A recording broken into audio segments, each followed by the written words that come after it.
Hello out there. Happy to be here to our AI news, the ninth in that series. Today, I'm happy that Mariella has joined us. She will introduce herself in some seconds, and we will take a look on some news from some new video AI system over some news and from OpenAI. So every week something new there, and perhaps talk a little bit about the AI summit in France at the moment. And let's start. I would say I'm happy to be here again. Happy you are joining us at the moment. I see. If you like, you can use the chat in your browser and in the stream and ask questions to us or Mariella. And so Mariella, happy to have you here. Perhaps Thank you. Thank you for the invite. Yeah. So my name is Mariella Borghi, as you might know now. I have been working in artificial intelligence since 2011, so long before it became a mainstream topic. Over the years, I have helped businesses and professionals to understand, integrate, and leverage artificial intelligence as a real competitive advantage. I always worked in marketing and sales. This means that I was the one going out selling artificial intelligence tools. I have been nominated LinkedIn Top Voice Artificial Intelligence, which is the blue ribbon on LinkedIn in 2023. And I've co-founded AI Idea, which is a company that is focused on training, digital transformation, business growth, and AI strategy. Great. Amazing. That sounds amazing, and we are really happy that you have joined us today. So, since 2011, that's something people forgot sometimes. So, AI is nothing new. So we're also working with that or with the techniques in AI since years, but it rapidly has changed since ChatGPT was there, and they have made this great step forward in text generation here. That's something but there were also systems with text generation before. So that's just interesting for me. Have you used text generation in some marketing campaigns before or some sales processes before? Or just coming up with ChatGPT here? Well, I saw my first large language model, my first transformer. I think it was something like 2015, 2016, 17, something like that. And it was BERT from Google, and then GPT-1.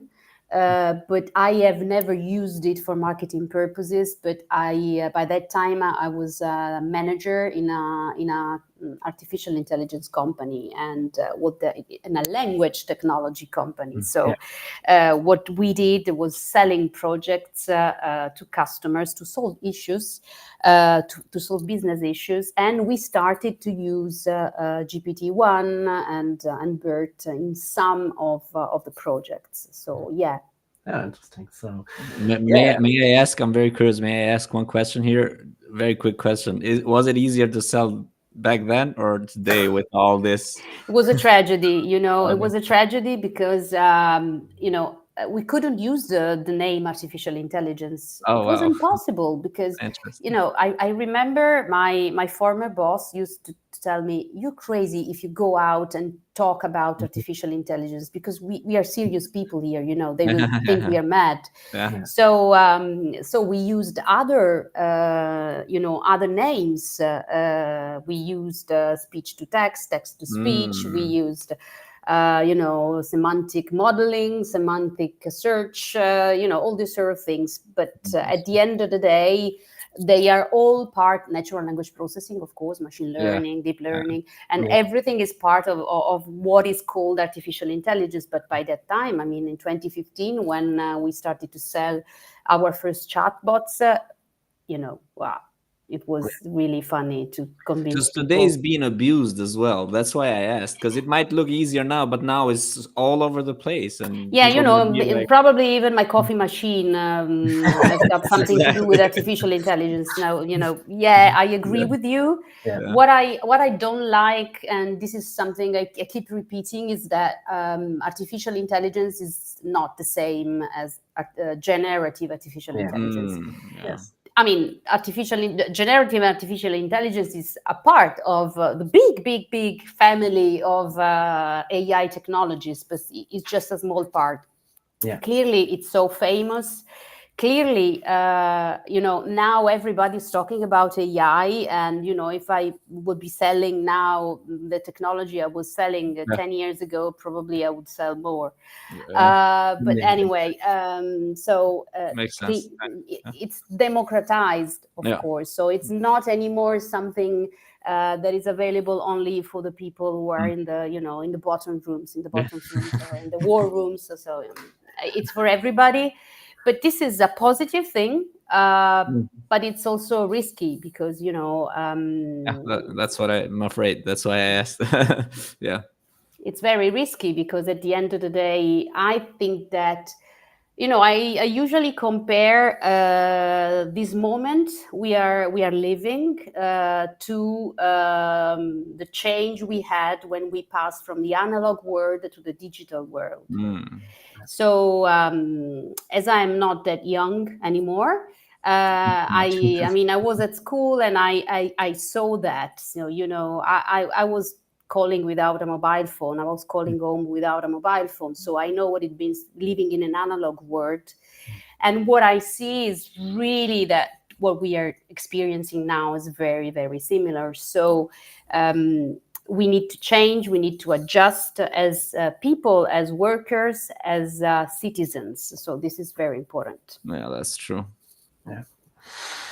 Yeah, great. So, looking at today, what is the most interesting AI news in the past weeks where you say that impacts the next years, days the most? Who knows?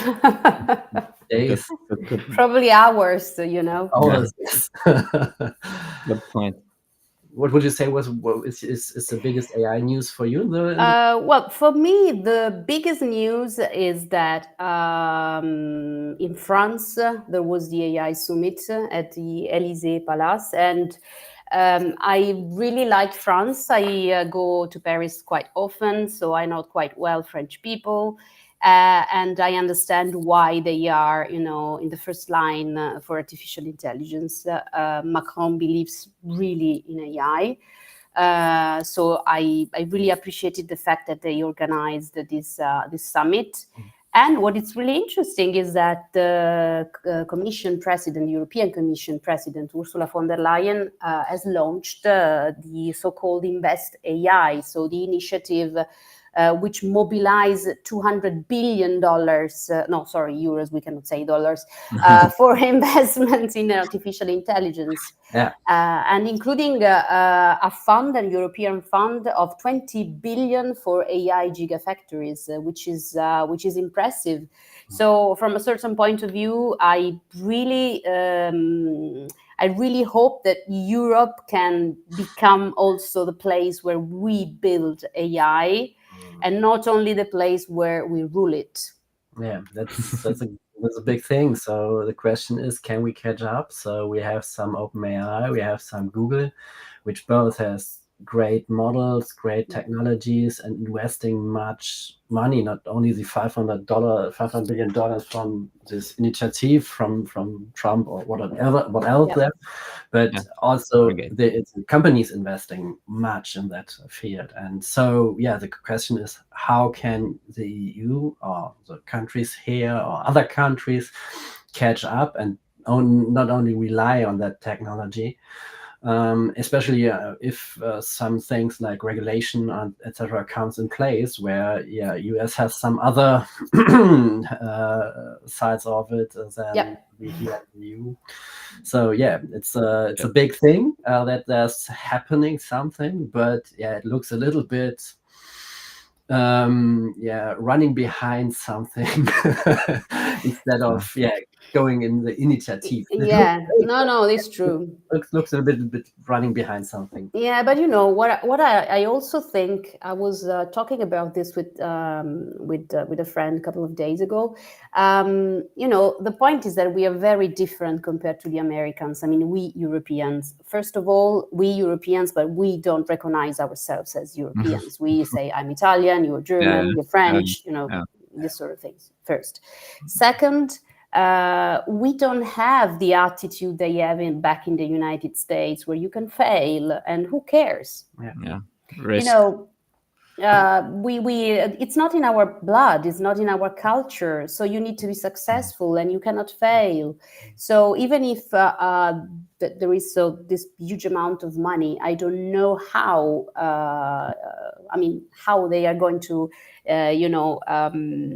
convince companies to invest in AI, because we need to build up an ecosystem which is pretty complicated. Also, the startup ecosystem, etc., is not as in the US or other places, and that's something which catches up now a little bit, and that.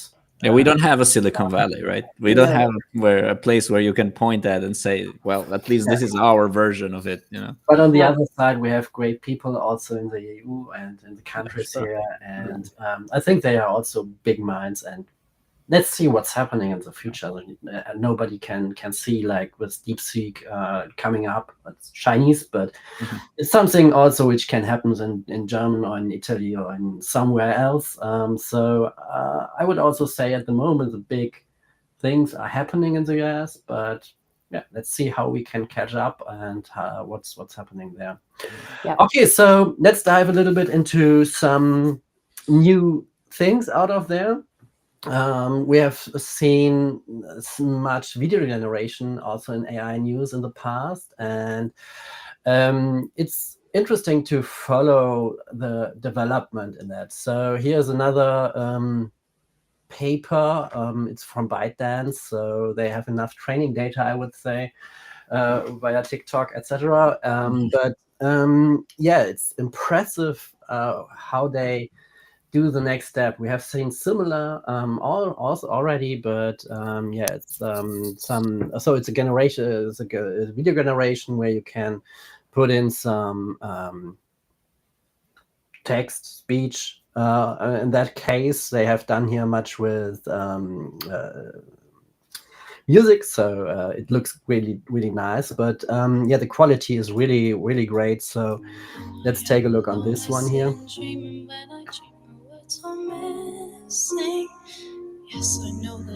And I would expect that is not correct what she's putting there, and that doesn't work. But if you only see that, it could be something real. And also some really crazy things are working here. So, but if you go back from that to some more realistic things. And I know about this because I had the opportunity to stand on top of the Olympic podium and feel the weight of that gold medal on my neck. And I wouldn't have been there had it not been for the... And on the one side, that is really, really impressive what the technology can do. And I would say with the speed they are doing that, in some time, this will be public available in some sort of. And coming back to the AI Summit, I think there's so much potential for fake don't know. So my TikTok account is I can sing, I can dance, I can everything. And if you meet me in person, you say, oh, yo.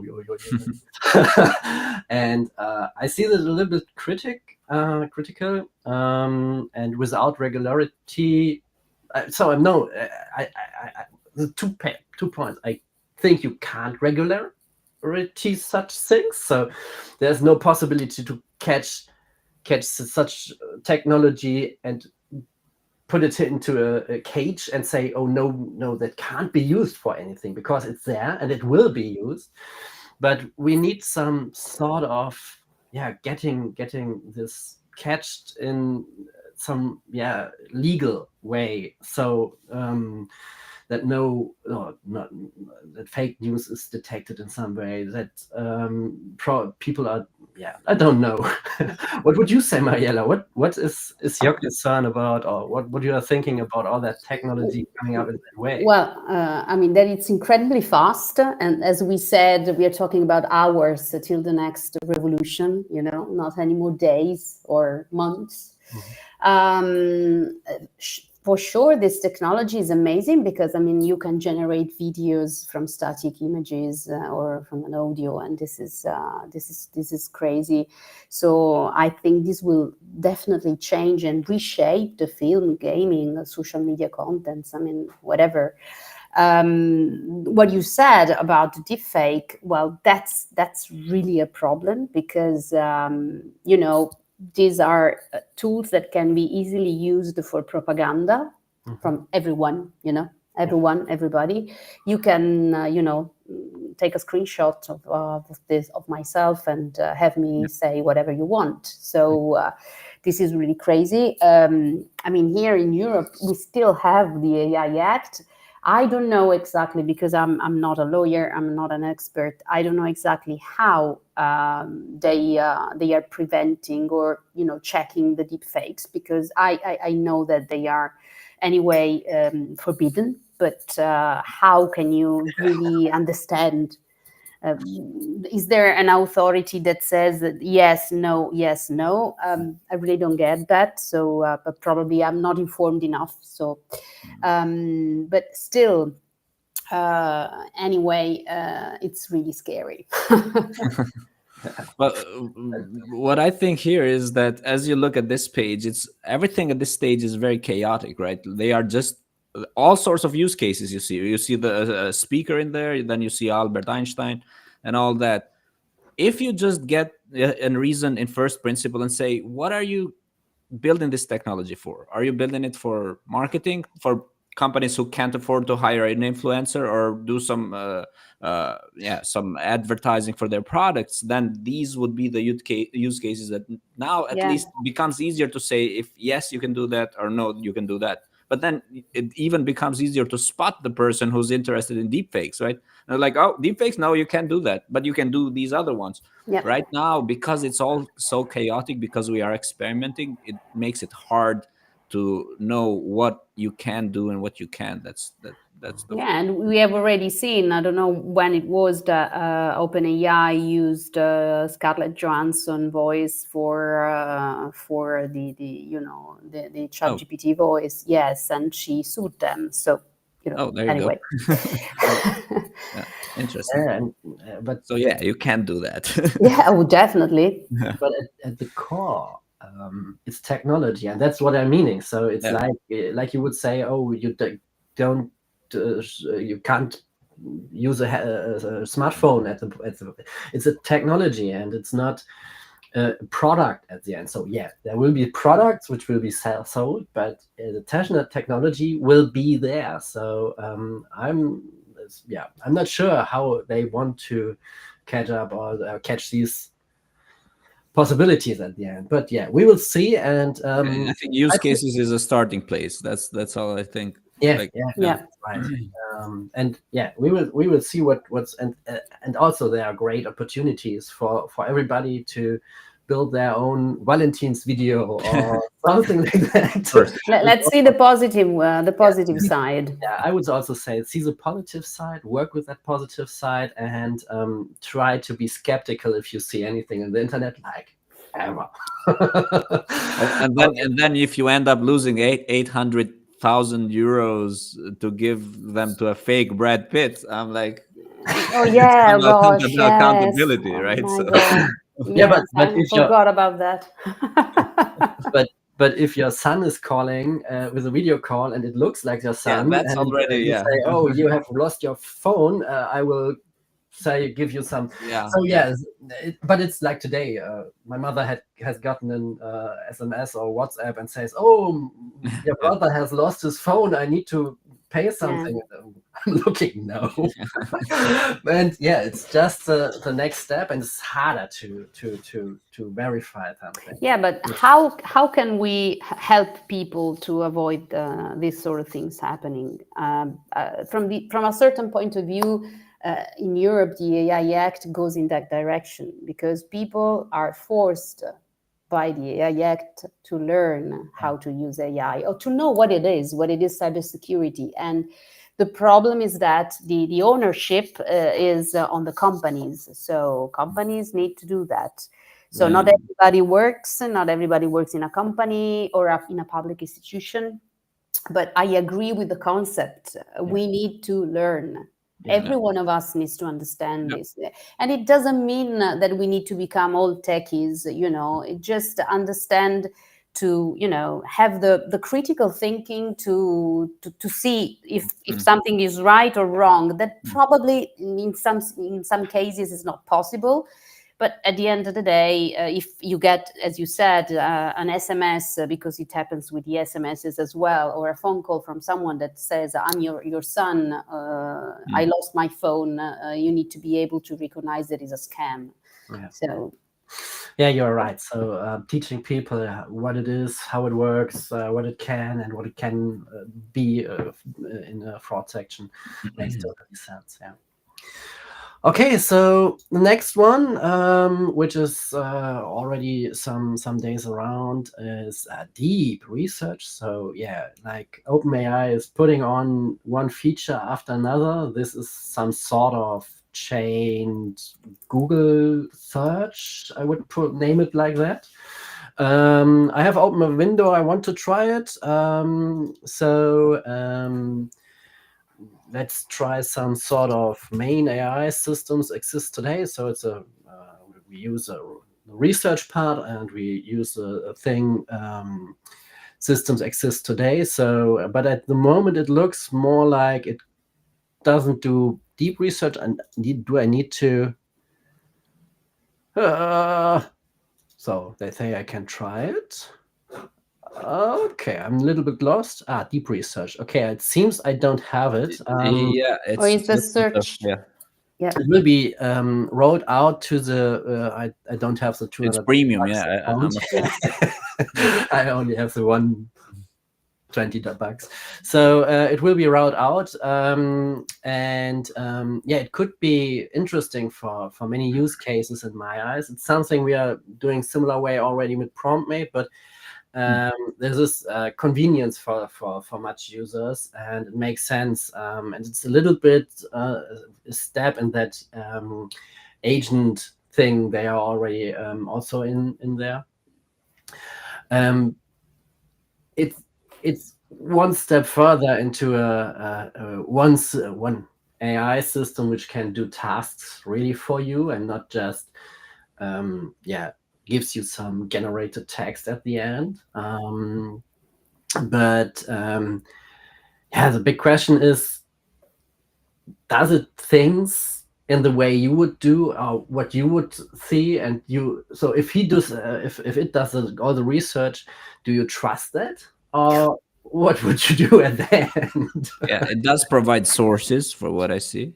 So that's something. But you need to go and check the sources and see if they exist.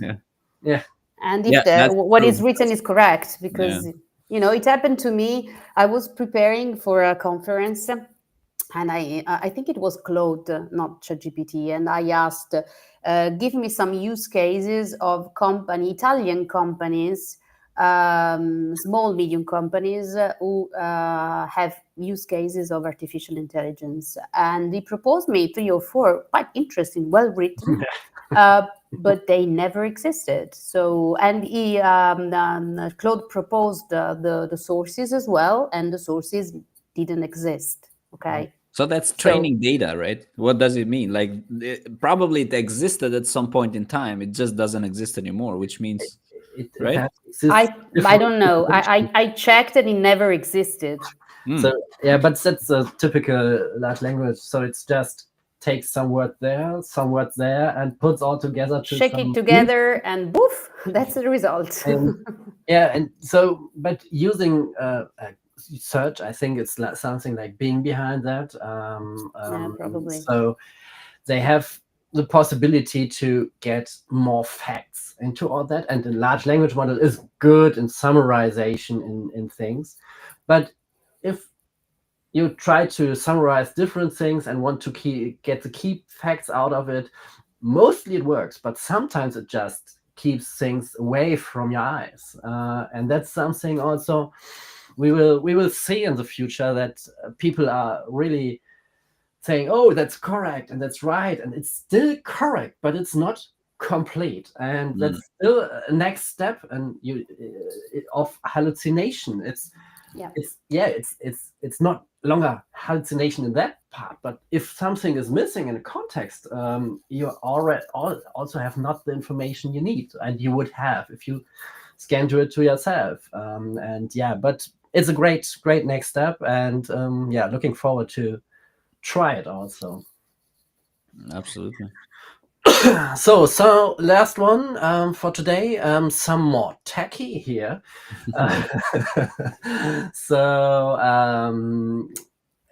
There's the thing that we don't need any developer in the future. This is Mark Zuckerberg, right?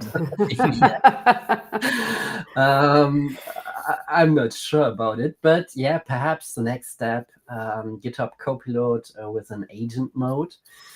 So they now get much more information about the system.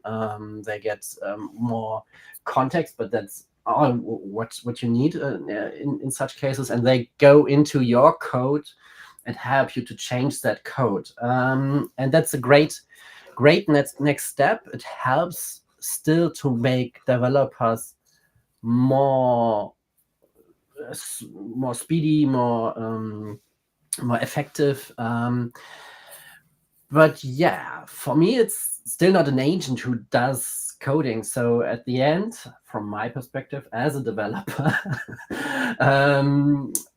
these tools helps, but it's like all the AI systems out of there. I see them as tools and not as people replacements or something else. So if you go in, so also in the support and in the call center thing, etc., I think you can use some such systems to help a bunch of people. But if you have really a problem and a customer with a problem, you need a person who has more understanding and more around. Perhaps in the future, I'm not sure if that's really happening there.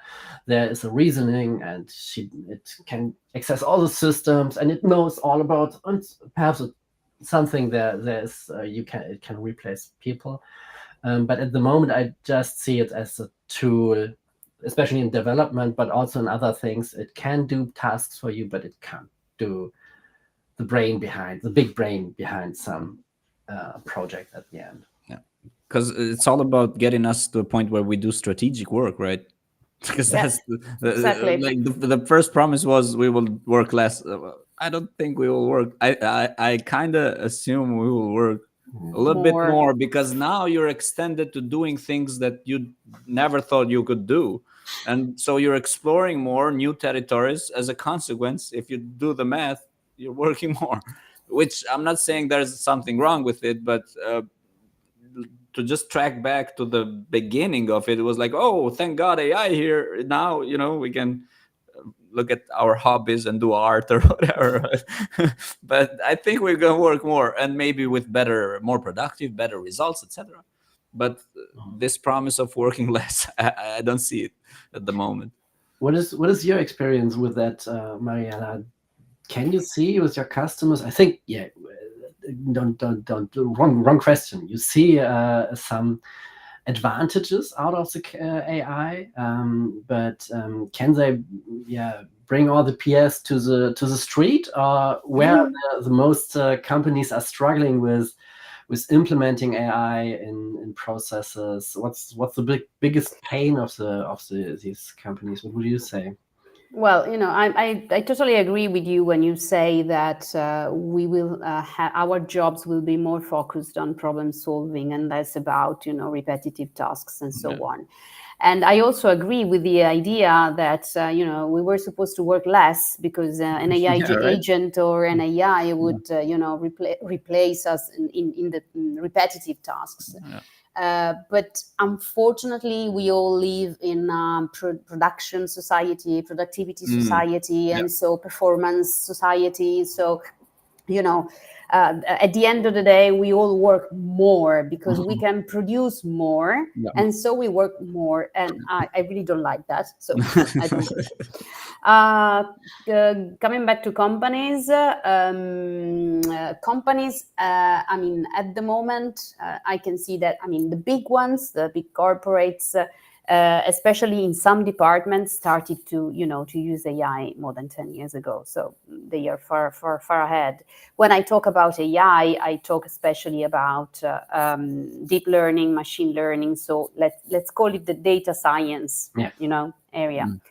And I also worked a lot with companies who were working with synthetic voices when synthetic voices were difficult to create, of course, to build.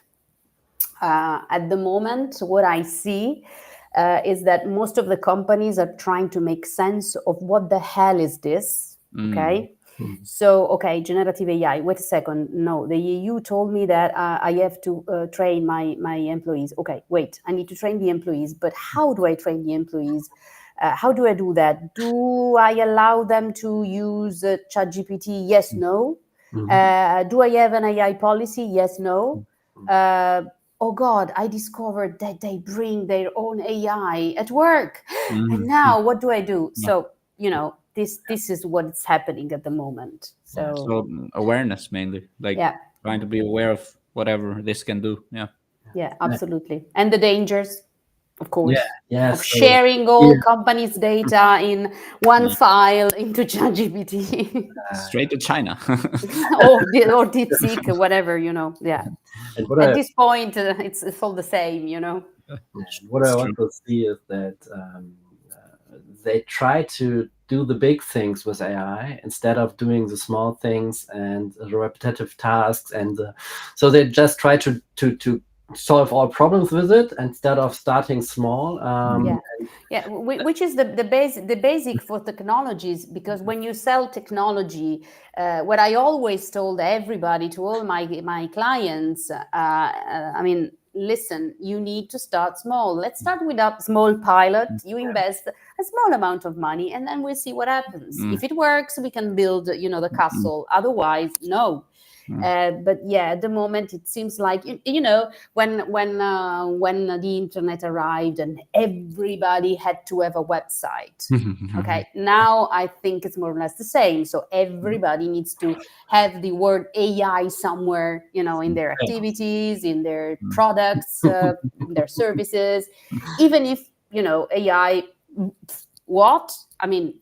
They fear don't even know what of missing out, right? It's fear of missing out. Yeah, absolutely. It's fear of missing out. And as we said before, probably we are misusing the word artificial intelligence, because for the moment, I mean, I see that everything is AI. I mean, even the commercials, you listen to a commercial on the radio and they are talking about, I don't know, pet food, and there is AI somewhere. It's like, well, I don't know.